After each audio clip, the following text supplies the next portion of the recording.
Donc, je suis également maître de cérémonie pour votre soirée et c'est une soirée qui va être ponctuée de plusieurs témoignages d'intermèdes musicales. Et le premier témoignage qu'on a la chance de recevoir ce soir, c'est celui de Monsieur Fabien Sinette. Malheureusement, il ne pouvait pas être présent parmi nous et malheureusement encore, sa caméra vidéo ne fonctionnait pas aujourd'hui, donc il a été impossible de faire la captation vidéo de son témoignage, mais on a la captation audio. Donc, pour les prochaines minutes, je vous propose de retomber dans les souvenirs de M. Sinette et de se laisser imprégner de toute son énergie, en fait, et de la mémoire dont on a la chance d'en avoir un petit bout ce soir. Donc, donnez-moi un instant.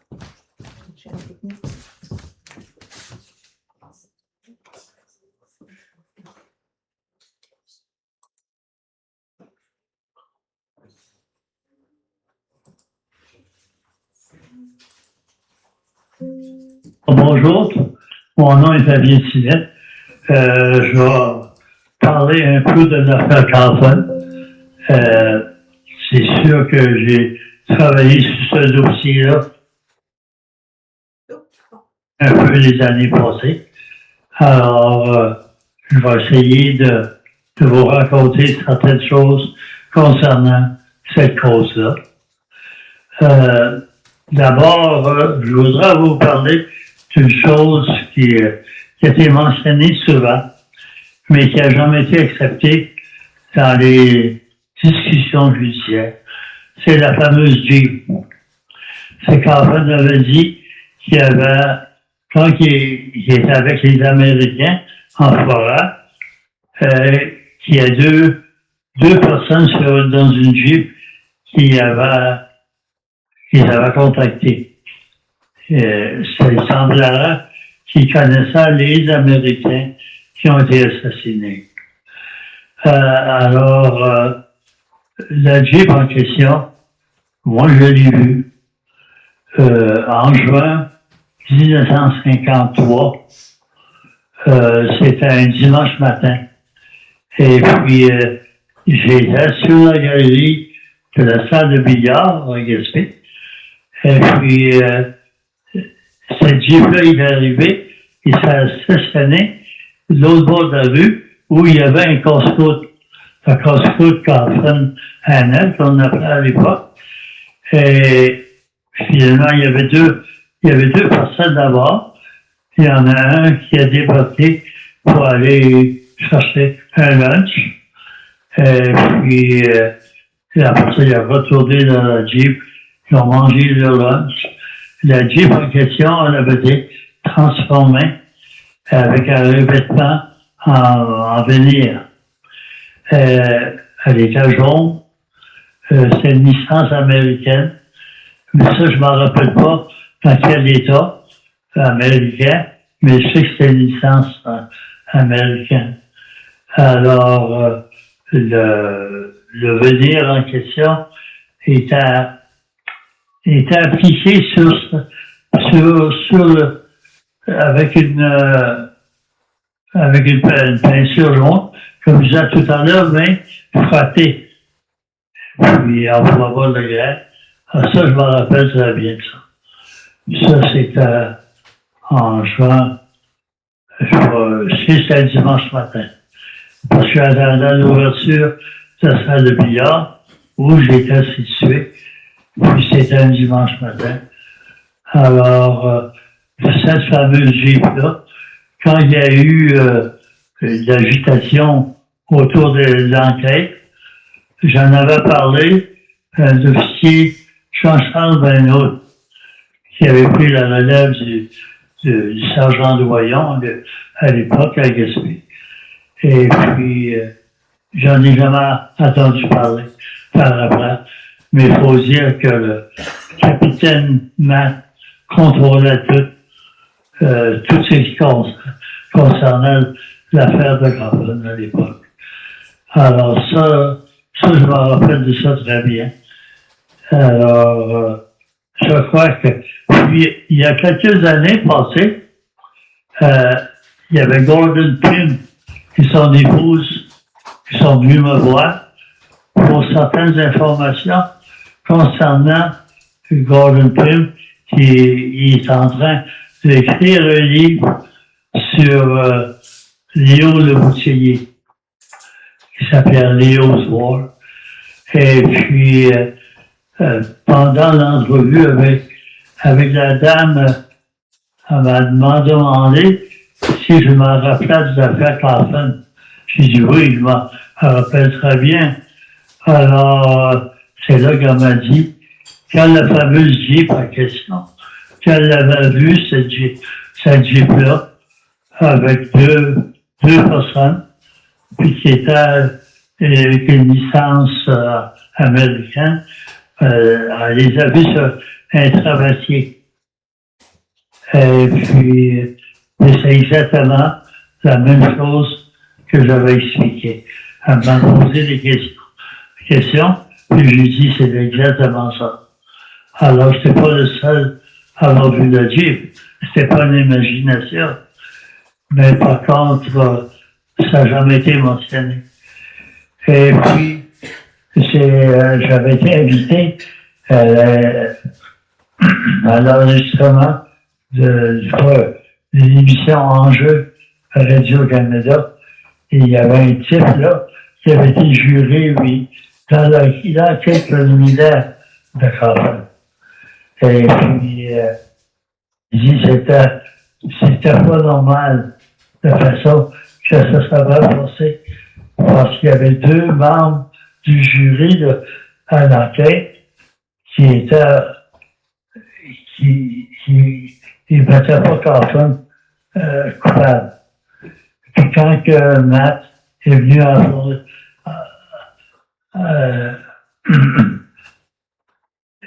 est venu avec le verdict était unanimement par les jurés. Alors, c'était pas vrai. Il y avait lui, ce type-là, qui m'a raconté ça. Il dit qu'il y avait d'autres personnes, c'est un type de Wickham. Alors, encore là, c'était pas normal la façon que ça s'est passé. Et puis, j'ai aussi participé des émissions en anglais à CTV sur l'affaire de Cabot. Il y avait un Cabot qui a participé au meurtre des Américains.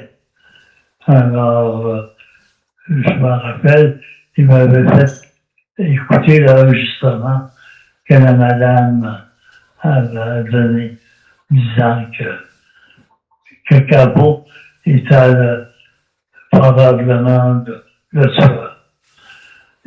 Aussi, dans la même période, il y a une avocate qui venait de l'Ontario. Elle faisait partie d'un groupe qui essayait de prouver les innocences des condamnés. Alors, elle était avec Cindy Patterson. Puis, ils m'ont demandé si je l'avais connu Kaufman, si je pouvais parler de lui ou quoi que ce soit. Alors, c'est suite à ça que je me suis mis un peu à leur demande, là, si je pouvais vérifier certaines choses qui avaient été négligées, qui avaient été mises de côté. Alors, j'avais accepté. Et puis, il y avait un type aussi, un ancien journaliste anglophone, Lou Stoddard, qui est resté en Colombie-Britannique. Et puis, il m'avait contacté en même temps. Et lui aussi faisait des recherches. On a travaillé ensemble quand même pendant quelques semaines. On se communiquait les informations qu'on trouvait. Mais finalement, je ne sais pas ce qui est devenu de la question du groupe l'avocat. On n'a pas entendu parler après, mais j'ai quand même continué, pareil, certaines recherches. Je connaissais un peu Kaufman, pas personnellement, mais j'ai eu l'occasion d'y parler quelques fois. Je me rappelle une anecdote aussi, entre autres, il avait été assistant cuisinier à l'hôtel Baker à Gaspé.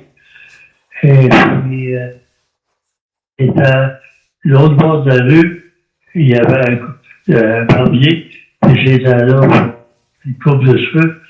Puis, il avait venu, puis il s'est assis à côté de moi.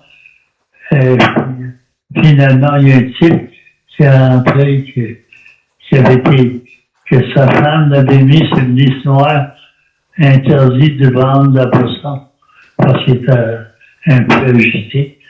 Alors, là, il avait dit, je vais aller chercher 2 bouteilles de bière de l'autre bord de la rue, puis je vais te les donner.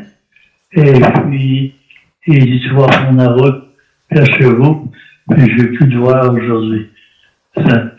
Ça, il m'avait dit, il dit, j'espère de le revu, parce qu'il dit, ça a l'air qu'il est vieux sur son épouse. Alors ça, c'est une fois, je l'avais rencontré une autre fois.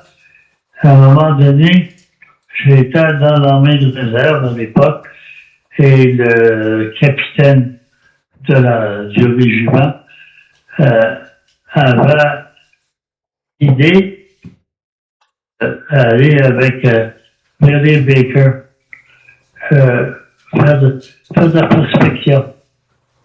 Fait qu'il avait emprunté un véhicule militaire. Et finalement, là, ils se sont aperçus que ça faisait 2 jours qu'il n'y avait eu aucune nouvelle. Alors, ils se demandaient s'il y a eu un problème. Alors, moi, il y a un autre militaire. On est allé à leur recherche. Finalement, on les a trouvés. Ils étaient en panne vraiment. Et puis, on a apporté le véhicule à Washington. Toi, on devait ramasser les clés. Et puis, alors, je suis allé. Mon partenaire n'était pas disponible. Mais moi, je suis allé pour cueillir les clés. Et puis, quand j'ai arrivé au Washington, c'est que Baker était avec d'autres, avec Mercier, Paul Mercier, et Woodward Coffin. Alors, là, j'ai demandé les clés, et puis, c'est Billy Baker qui m'a donné les clés. Ça, c'est une autre fois que j'avais vu Woodward Coffin. Puis ça se trouvait aussi à cette époque-là. Puis quand on est allé cueillir le véhicule en forêt, c'était en mai 1953. Un mois avant la disparition des Américains. Alors, c'est pas ce que je peux vous dire, selon ce que je pense que j'ai déposé certains documents de ces recherches-là au musée, je pense. Alors ça c'est mon expérience avec, mais ça, je me suis toujours intéressé. Et puis, il y avait aussi une chose bizarre dans ça, c'est que il y avait emprunté une camionnette de Billy Baker pour aller à Montréal. Et puis, un de mes amis qui était serveur au bar du HM, qui partait de là, et puis, disait que sa camionnette avait été volée. Par contre, il avait prêté.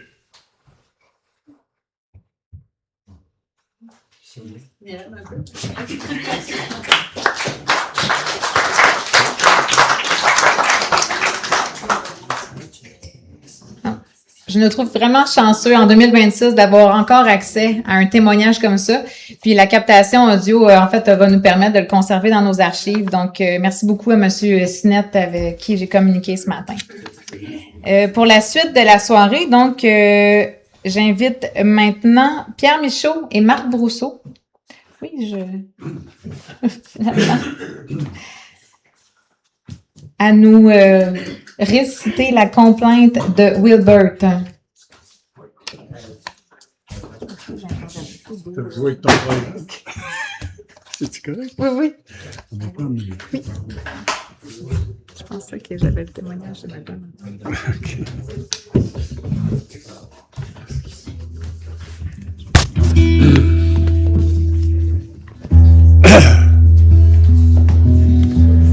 Oui, ça fait beaucoup de choses à absorber en même temps. Hein? Monsieur Sinette.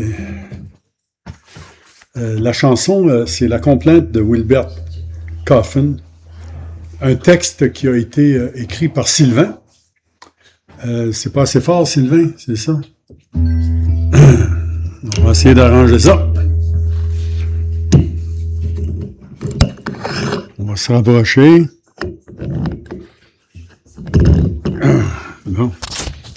Est-ce que c'est mieux comme ça? Oui.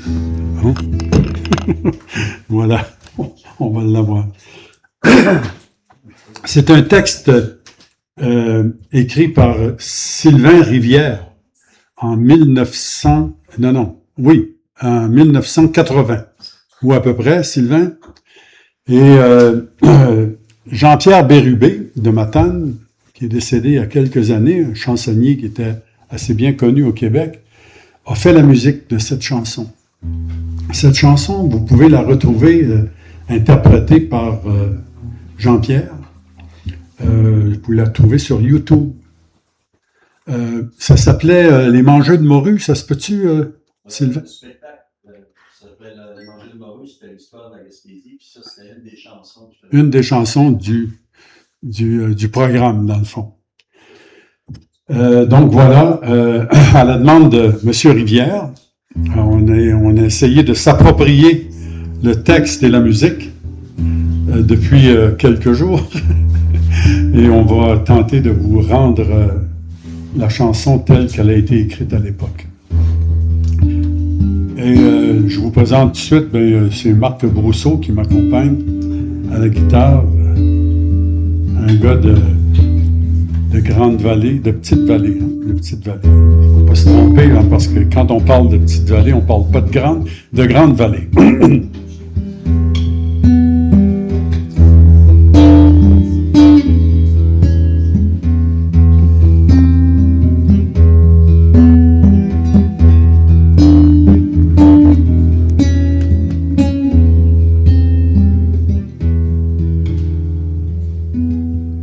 Si le temps me prête ta mémoire, c'est point sans rime ni raison, c'est pour raconter ton histoire. Wilbert Coffin était ton nom. Coffin.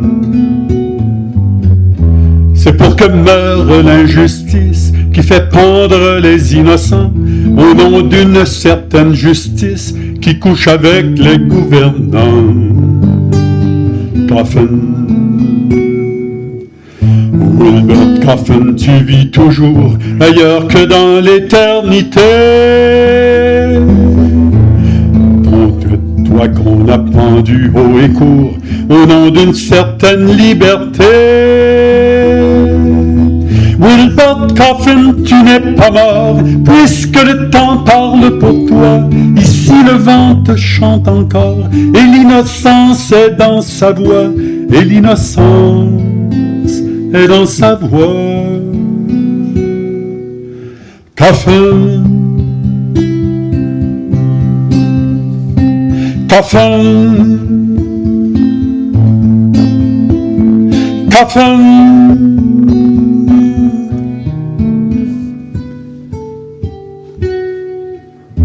Ton seul crime fut celui de vivre et d'être libre et sans argent dans un pays où l'amour libre est à lui seul incriminant. Coffin. La loi était américaine et Duplessis, il t'en souvient, de nos moutons vendaient la laine qu'il tricotait de ses deux mains. Coffin, Wilbert Coffin, si je te chante dans le matin de nos espoirs, c'est pour que parle ton silence 3/4 de siècle après ta mort. Et c'est pour que tu saches aussi que liberté et souvenance, que tu vivais chez elle sans bruit, pendu au bras de l'innocence, pendu au bras de l'innocence. Coffin, Coffin, Coffin.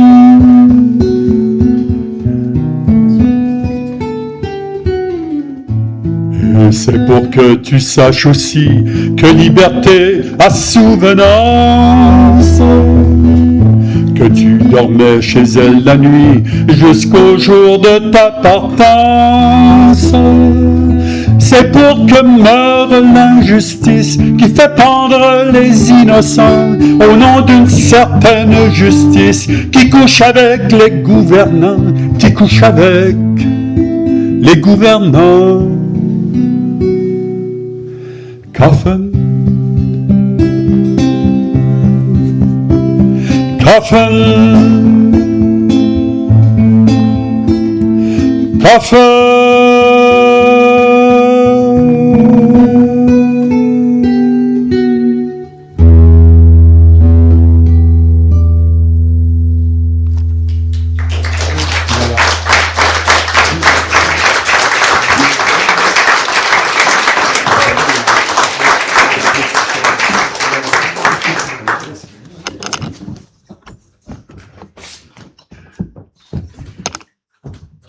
Merci, M. Michaud. Moi, c'est la première fois que j'entends cette complainte et c'est parlant. C'est parlant de vérité et de tristesse. Maintenant, j'inviterai Mme Rénelde Landry à venir nous livrer un témoignage juste avant la prise de parole de notre auteur.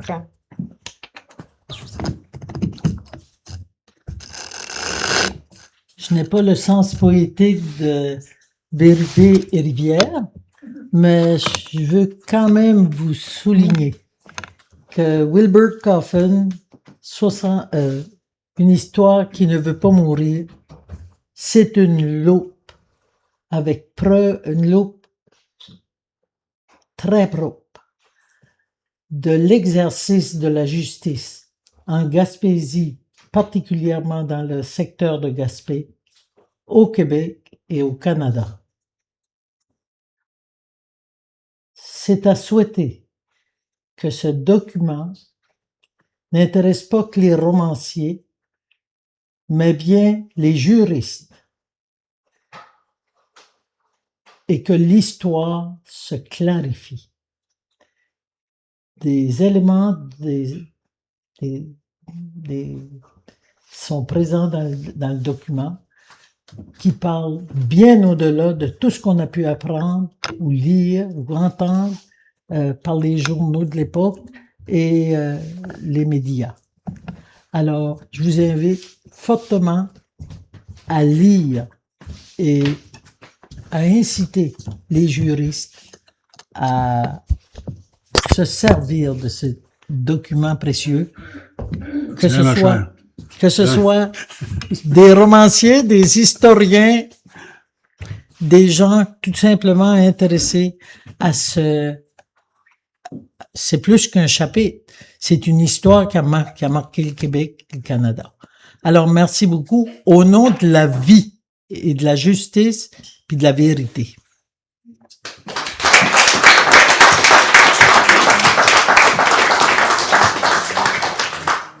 Merci, Madame Landry. C'est maintenant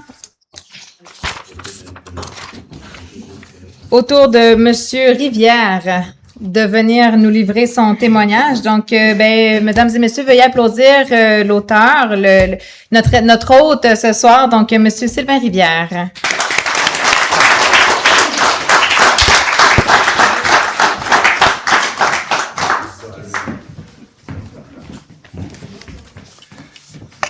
Ah.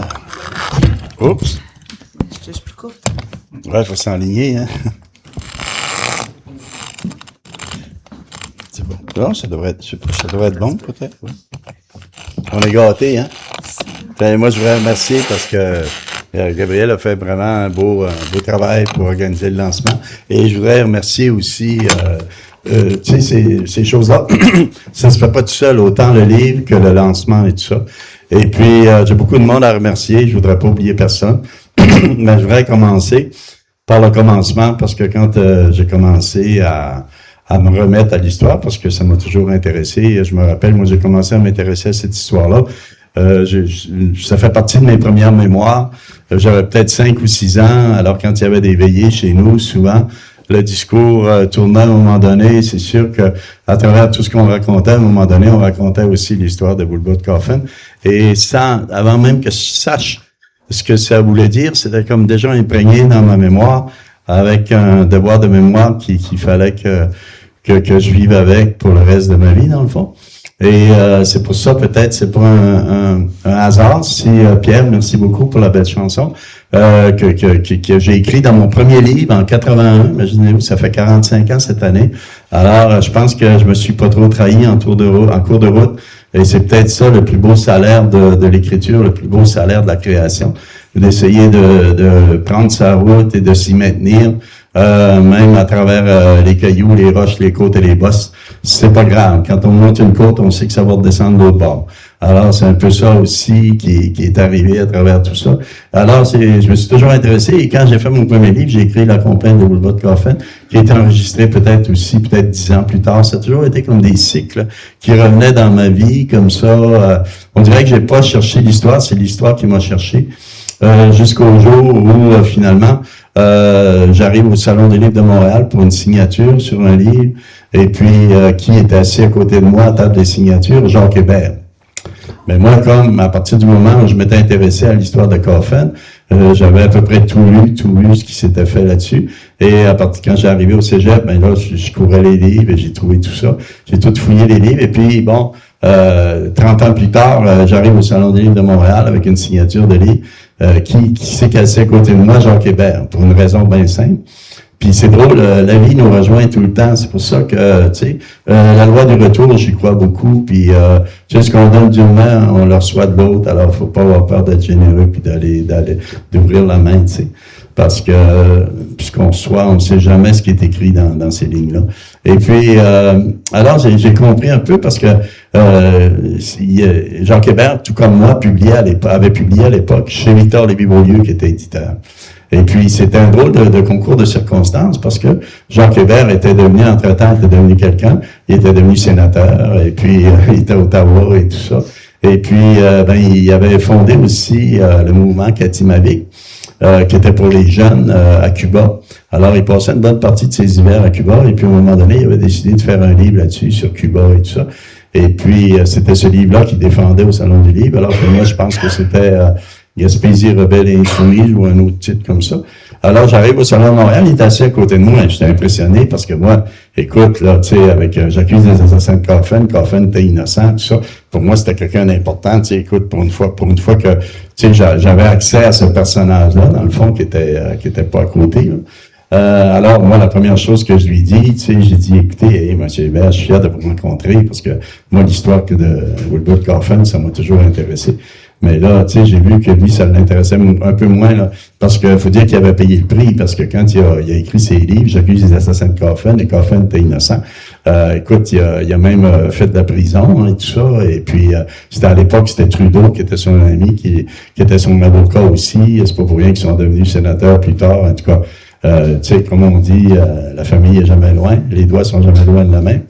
Alors, ça a été comme ça, et puis, mais c'est drôle parce que à l'époque où Hébert avait publié aux Éditions du Jour ses 2 livres sur Coffin, il était éditeur lui-même aux Éditions du Jour. Et puis, il avait engagé comme apprenti Victor Lévy-Beaulieu, qui a fait ses classes, qui est devenu écrivain, qui est devenu éditeur par la suite. Alors, un drôle de concours de circonstances. Et puis, à l'autre bout de sa vie, alors qu'il était devenu dans 75, 70 ans peut-être, c'était Victor Lévy-Beaulieu qui était devenu éditeur et qui éditait son ancien employeur et tout ça, et puis on se retrouvait à la même table. Alors, tout de suite, je lui ai demandé, bon, qu'est-ce que vous allez faire avec les archives de Coffin? Là, ils m'ont répondu, je dis, je vais envoyer ça à Ottawa. C'était pour lui, c'était naturel, parce que c'est sûr que c'était un fédéraliste, puis il était sénateur, puis il était vraiment dans tout ça. Mais j'ai dit, écoutez, ça n'a pas d'allure d'envoyer ça à Ottawa, parce que j'ai dit, je trouve qu'on s'est déjà assez fait piller de tous bords, de tous côtés en Gaspésie depuis toujours. Une cause aussi célèbre qui a mené longtemps plus tard après l'exécution, qui est menée à la fin de la peine de mort au Canada et tout ça. S'il y a qu'une histoire qui doit revenir en Gaspésie, c'est bien celle-là. Alors, tu sais, au début, c'est sûr qu'il me regardait de haut, là. Moi, j'étais pas grand-chose, le petit mangeur de morue de la Gaspésie, puis lui, qui était quand même quelqu'un. Mais ça m'a pas dérangé trop, parce que je suis un peu coriace, j'ai la tête dure, une tête de cochon, comme on dit, ça aide. Surtout si on assurait pour autrui. Alors, c'est ça, j'ai continué. Pendant un an, on a fait comme ça presque tous les salons du Québec et tout ça ensemble. Alors, on se côtoyait. Et puis, avec le temps, je pense que j'ai fini par l'apprivoiser un peu. Et puis, finalement, au bout de 2 ans, j'ai réussi à le convaincre de ramener les archives en Gaspésie. Et puis, les archives sont ici au Musée de la Gaspésie maintenant, les archives de Charles-Québec. Et j'en suis très heureux. Et ça, sur quoi je suis le plus heureux, c'est que j'aurais jamais pensé, tu sais, dans tout le cheminement, puis dans tout cet intérêt-là que j'avais pour l'histoire, que ces archives-là, que je m'étais battu pour ramener ici, me serviraient pour faire le livre en bonne partie. Et c'est là que je veux remercier aussi Marie-Pierre Huard aussi, qui était aux archives, André Ruet, qui était aux archives aussi, et tous ces gens-là qui, qui m'ont ouvert grand les portes, à qui je dois beaucoup, et qui m'ont aidé, tu sais, parce que moi, le musée est vraiment partie prenante de ce livre-là aussi. Et puis, je peux vous dire qu'ici, il y a des trésors qui sommeillent, et puis j'espère qu'il y en aura d'autres comme moi qui serviront de tous ces trésors-là pour les redonner. Puis moi, c'était ça mon travail, c'était de redonner ça aux gens ordinaires, parce que les archives appartiennent aux archives. Mais souvent, les gens ordinaires n'ont pas accès à ça. Alors, dans ce livre-là, c'est ce que je voulais faire, finalement. Alors, c'était comme ça que je me suis toujours continué de m'intéresser à l'affaire Coffin.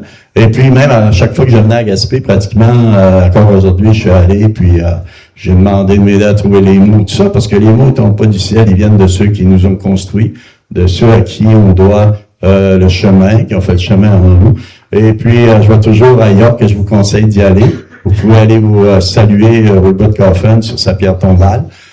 Où vous pourrez lire d'ailleurs en anglais, ne juge pas si tu veux pas être jugé. Je pense que ça s'applique à tout le monde, à toutes les époques et à tous les systèmes de justice un peu partout dans le monde. Surtout quand on regarde tout ce qui se passe maintenant encore aujourd'hui, les exactions et tout ce qui se passe, les conflits dans le monde et tous les abus au niveau de la société. Alors, je pense que chacun, on a quand même un petit rôle à jouer, même aussi naïf qu'il peut être, même quand on pense que c'est pas important. Si on laisse des traces, c'est quand même important. Alors, ça a été ça un peu, moi, mon cheval de bataille. Je voudrais remercier aussi Rénel, qui a pris la parole tantôt, qui a fait la correction. Puis c'est pas aisé faire la correction d'un livre comme ça, parce qu'il y a bien des maîtres avec un E, puis des maîtres pas de E, puis des petits, puis des procureurs avec un grand P, puis des générales avec un petit G, puis elle, je peux te dire qu'elle a fouillé, là, puis elle est bonne, puis elle l'a l'affaire. Puis, en tout cas, j'espère qu'elle va pas mourir avant moi, parce que je vais être mal pris. Et puis, non, mais c'est vrai, tu sais, il faut donner à César ce qui revient à César, puis, tu sais, tout seul, on peut rien faire, tu sais, c'est un peu comme le proverbe africain qui dit ça, dans le fond. Je trouve ça super. Tu sais, tu essaies de lever, je sais pas, moi, une chaudière avec un doigt. Le doigt va virer à l'envers, tu vas te casser le doigt. Tu prends ta main, puis Caroline, puis tout de suite, la force du groupe, tout ça, tiens, tout d'un coup, tu dirais qu'elle est plus pesante. Elle est plus pesante parce qu'on est ensemble, parce qu'on y croit. Puis moi, je suis un croyant naturel. Tu sais, mais là, je m'explique, j'appartiens pas à aucune succursale, inquiétez-vous pas. Je suis un croyant naturel, je crois aux énergies, je crois au travail, je crois aux individus, puis je crois que quand on met ensemble nos forces, puis qu'on n'a pas peur, puis tu sais, qu'on peut dépasser l'ego, puis aller vers l'autre, puis dire, regarde, j'ai besoin de toi, parce que toi, t'es bon là-dedans, tu m'apportes ça que moi, j'ai pas dans ma vie, c'est un gros plus. Puis moi, je veux vous remercier d'être là. Pour lui, parce qu'il faut pas oublier que c'est pour lui qu'on est là. Hein. Et puis, écoute, lui, il a payé de sa vie pour qu'aujourd'hui, on la raconte et pour que peut-être que le système de justice, un jour, parce qu'on n'est pas encore rendu là, soit peut-être encore plus juste, soit plus équitable et tout ça. Et que, au nom de la différence, ben, qu'on n'exécute pas nécessairement les gens parce qu'ils sont différents, parce qu'ils sont anglicans, parce qu'ils vivent en union libre, parce qu'ils ont volé, mais qu'ils n'ont pas nécessairement tué, et tout ça. Mais il faut dire les choses comme ils sont. Il ne faut pas avoir peur de les dire.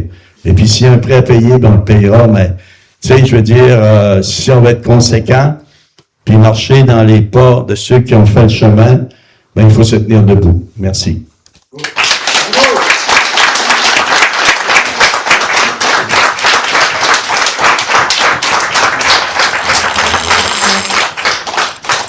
Merci Sylvain. Alors, je vous rappelle, si vous n'êtes pas procuré le livre, il est en vente auprès de M. Rivière et puis il se ferait toujours un plaisir de vous mettre une belle dédicace dans son livre.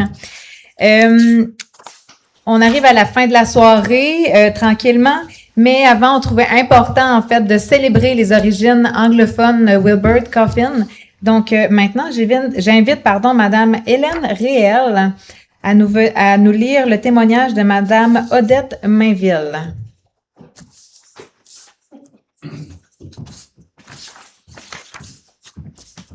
Merci, Madame. Bien en anglais. Oui, c'est perfect. Seulement. Tu deux. Les deux? OK. D'habitude, c'est pour chanter que je me parle dans un micro. Mais aujourd'hui, je vais parler.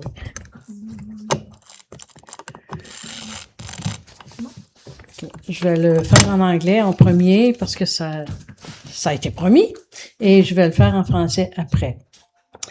The Coffin Affair. Born in Saint-Majoric, Gaspé, I've heard echoes surrounding the Coffin Affair since its very beginning. I was 8 years old at the day he was executed. I can still see my father, his ear pressed close to the radio, listening to the special broadcast about that tragic event. I also remember some 10 years ago, the visit of his son, James, who came to pay his respects at his father's grave in Gaspé. I read Jacques Hébert's book, J'accuse les assassins de Coffin, I accuse Coffin's assassins, as well as Daniel Prou's more recently published work, J'accuse les défenseurs de Coffin, I accuse Coffin's defenders, which supported a viewpoint opposite to that of Jacques Hébert. In short, whenever there was any event related to the subject, I was all ears. Moreover, even the sum of everything I have read, I have heard, and every event that drew my attention to the subject cannot compare to the value of Sylvain Rivière's recent work, Wilbert Coffin, The Story That Refuses to Die. I skimmed through it from the first page to the last, unable to stop before seeing it all once through. After that first reading, I picked up the book again and read it page by page. I savored every one of those pages. Yes, I am simply astonished by the extraordinary quality of Sylvain's work. What gives this work such immense value? First and foremost, I would say that what particularly impressed me was the extensive compilation of every possible document on the subject: archives, newspaper articles, judicial inquiries, testimonies, correspondence, photographs, the trial itself, government interventions, and much more. I was impressed above all, and I insist on this point, by the objectivity of Sylvain's approach. He compiled the documentation in such an orderly and balanced manner, showing great restraint in his own commentary, just enough to guide readers through the material and help them understand it properly, and yet this volume contains more than 600 pages. In short, I consider this work to be absolutely invaluable, scientifically rigorous, while still remaining accessible to the vast majority of readers. a work which I am convinced offers a comprehensive account of the painful Coffin affair in its entirety. At last, after 70 years, we finally have this masterful work offering such a broad panorama.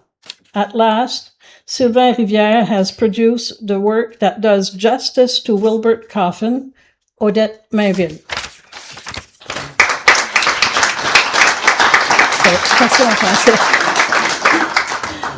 L'affaire Coffin. Native de Saint-Majoric, Gaspé, les échos entourant l'affaire Coffin me sont parvenus depuis ses débuts. J'avais 8 ans le jour où il a été exécuté. Je vois encore mon père, l'oreille penchée vers l'appareil radio, écoutant l'émission spéciale relativement à ce triste événement. Je me souviens également, quelques 10 ans plus tard, de la visite de son fils James, venu se recueillir sur la tombe de son père, à Gaspé. J'ai lu le livre de Jacques Hébert, J'accuse les assassins de Coffin, ainsi que celui de Daniel Proulx, publié plus récemment. J'accuse les défenseurs de Coffin, qui soutenaient un point de vue opposé à celui de Jacques Hébert. Bref, chaque fois qu'il y a eu un événement portant sur le sujet, j'ai été tout oreille.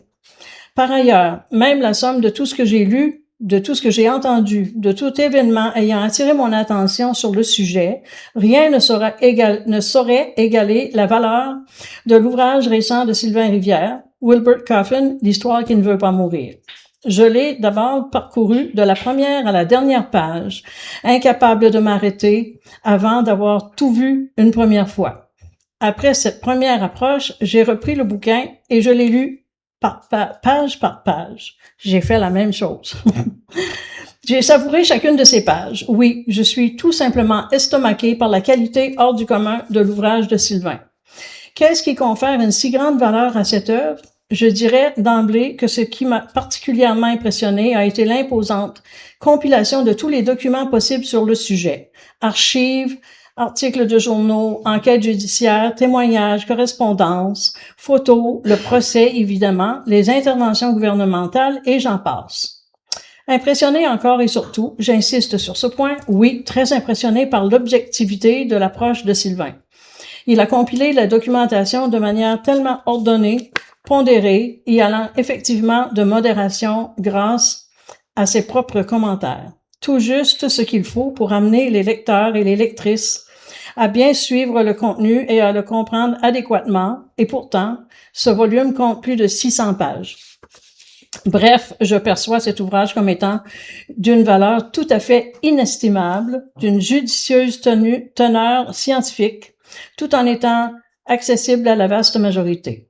Un ouvrage qui, j'en suis certaine, offre une couverture de la douloureuse affaire Coffin dans sa globalité.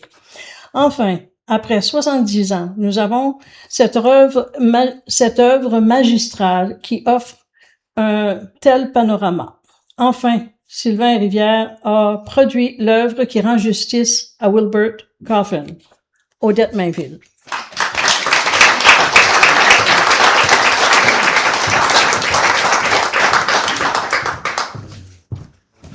Merci, Hélène. Peux-tu nous situer un petit peu plus, nous parler de Mme Odette Mainville? C'est qui Mme Odette Mainville? Monsieur Rivière serait peut-être en mesure de répondre à cette question-là. Pour ceux qui ne connaissent pas, le livre du curé d'Anjou qui était un best-seller, là, un peu, qui racontait l'histoire du curé d'Anjou. Oui. Oui, bien, voulez-vous venir, Mme Landry? Prenez la parole. Ça nous intéresse. Hein? Oui, elle a écrit l'œuvre de l'histoire du curé d'Anjou, mais c'est une théologienne qui a fait carrière à l'Université de Montréal, qui a de nombreux écrits dans différentes publications d'ordre théologique, qui ont fait leur chemin non pas seulement au Québec, au Canada, mais en Europe également. Alors, elle couvre l'histoire de l'Église, les certaines réflexions sur les textes de l'Évangile, puis, comme vous avez pu voir dans l'histoire du curé d'Anjou, c'est bien documenté, les références sont claires, Ça va. Elle a écrit ici la fumée et le soldat. Elle a écrit ici la fumée et le soldat. Oh oui, c'est vrai. Également, la fille mère et le soldat. Merci, merci beaucoup.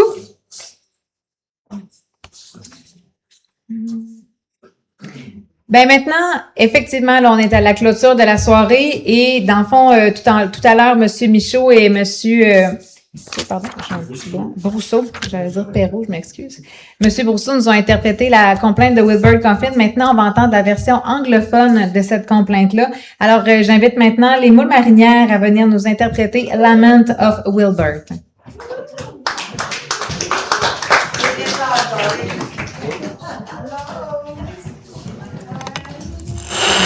Merci infiniment de nous recevoir ici. Merci Jean-Yves d'avoir pensé à nous pour aujourd'hui. Puis pendant que les enfants s'installent ici, les Moules Marinières, ça fait 26 ans qu'on existe, qu'on chante tant bien que mal à travers toutes ces années-là. Puis avec chaque année qui passe, ben, on accumule certaines choses, des rides, entre autres, des kilos en plus, ici et là. Une chose qui ne va pas en augmentant, c'est l'ouïe. Alors, une chose qu'on se disait dans les années 2000, début 2000, 2001, quand on pratiquait ensemble, c'est souvent « chante moins fort, chante moins fort ». « Peux-tu chanter moins fort ?» Quand on répétait. Là, c'est le contraire. « Peux-tu chanter plus fort? Chanterais-tu plus fort? » Me semble que je t'entends pas. C'est ça que ça fait. Bref. On est heureux, privilégiés, honorés même. Ça nous a permis d'apprendre un petit côté du répertoire Ottawa Coffin, Wilbur Coffin, qu'on ne connaissait pas. Je m'explique. La chanson qu'on a entendue un peu plus tôt, c'est une chanson originale composée pour un peu en commémoration à. Pas longtemps après le décès de Wilbur Coffin, Milton McGregor de Barachois, j'ai pas l'année exacte, là, ça dit peu de temps après, 1956, compose une chanson. La chanson s'appelle The Prospector's Last Letter. C'est de la fiction, bien sûr, mais c'est inspiré directement un peu de la vie de Wilbur Coffin, surtout la dernière partie, c'est sautée ici malheureusement. La chanson existe, tant bien que mal. Elle est reprise par, entre autres, Claude Réel de Barachois. Claude Réel qui la chantait, lui, a cappella. Alors, Claude a été équipé d'une bonne paire de cordes vocales. Il était capable de porter la chanson. Ça s'apparente à une complainte, si on veut. On peut imaginer une complainte un peu comme ça sur la vie de Wilbur Coffin. Et c'est Leo Fitzpatrick, à l'hôtel Percy Thompson de Barachois, qui, lui, immortalise la chose. Fait qu'il y a un enregistreur à ruban et hop, on a maintenant une preuve vivante que cette chanson-là non seulement existe, mais qu'elle avait été chantée, composée par un gars du coin qui connaissait Wilbur Coffin comme Leo Fitzpatrick connaissait Wilbur Coffin. J'avance rapidement vers les années 90-2000. Ceux qui se souviennent c'était surtout un interprète, mais je pense qu'il y avait quelques chansons à son crédit, Lorne Cotton, qui lui a roulé fort ici quand je suis arrivé dans les années 90, country western, un peu son style. On s'est inspiré de cette version-là, de la chanson de Milton McGregor, The Prospector's Last Letter, pour en faire une version à la saveur des Moules Marinières. Fait que c'est celle-là qu'on aimerait vous présenter, si vous le permettez.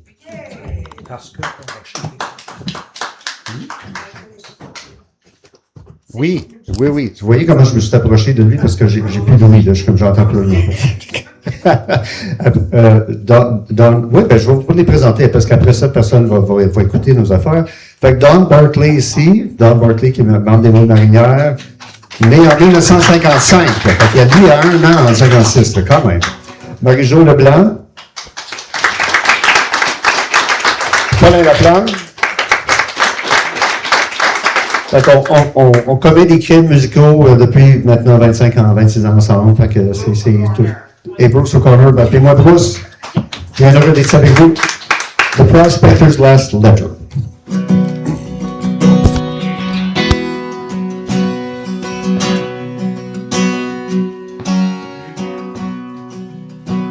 In a cold, lonely prison one winter's night. This convicted prospector to his mother did write. I soon will leave you, my time it ain't long. But remember, dear mother, I never did wrong. The jury found me guilty, judge said I must pay of a crime that I'm guilty of, that's what they say. Although this will be my very last day, I am not guilty, that's all I can say. So it's goodbye, mother, farewell to the rest, to the old Gaspé coast, it's the place I love best. For those hills and valleys, I'll prospect no more, I'll stake out my claim down on some other shore. Well, last night I lay sleeping on the pillow of stone, I dreamed of you, mother, and the old folks at home. Of those hills I roamed when I was a boy, to walk on the seashore, my pride and joy. So goodbye, mother, farewell to the rest, to the old Gaspé coast, the place I love best. For those hills and valleys, I'll prospect no more, I'll stake out my claim down on some other shore. I'm sorry for the heartaches that I caused to you, and to my sweet loving wife, so kind and so true. So kind and so true that we made, we're all broken apart. I'm sorry for the way now that we have to part. So it's goodbye, mother, farewell to the rest, to the old Gaspé coast, the place I love best. For those hills and valleys, I'll prospect no more, I'll stake out my claim down on some other shore.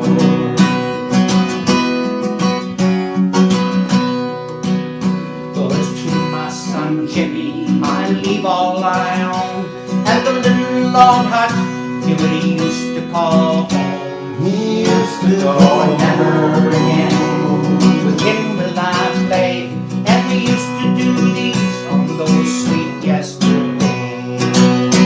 So goodbye, mother, farewell to the rest, to the old Gaspé coast, in the place I love best. For those hills and valleys, I'll prospect no more, I'll stake out my claim down on some other shore.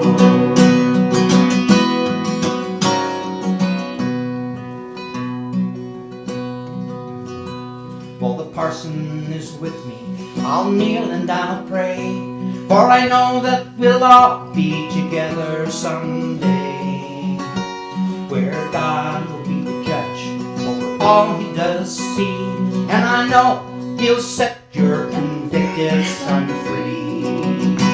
So goodbye, mother, farewell to the rest, to the old Gaspé coast, it's the place I love best.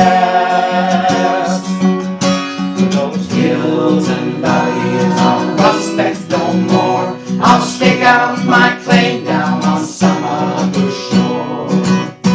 So it's goodbye, mother, farewell to the rest, to the old Gaspé coast, the place I love best. For those hills and valleys, I'll prospect no more, I'll stake out my claim down on some other shore. Yes, I'll stake out my claim down on some other shore.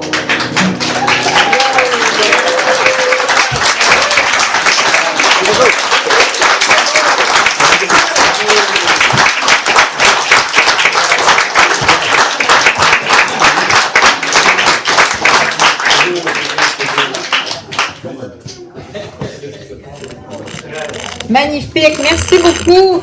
Merci à tous et à toutes d'avoir été avec nous ce soir. C'était un plaisir pour le Musée de la Gaspésie de vous recevoir. Donc, la soirée n'est pas terminée. Je vous invite à aller voir l'auteur, à discuter avec lui, à échanger. Donc, merci beaucoup. Passez une belle fin de soirée.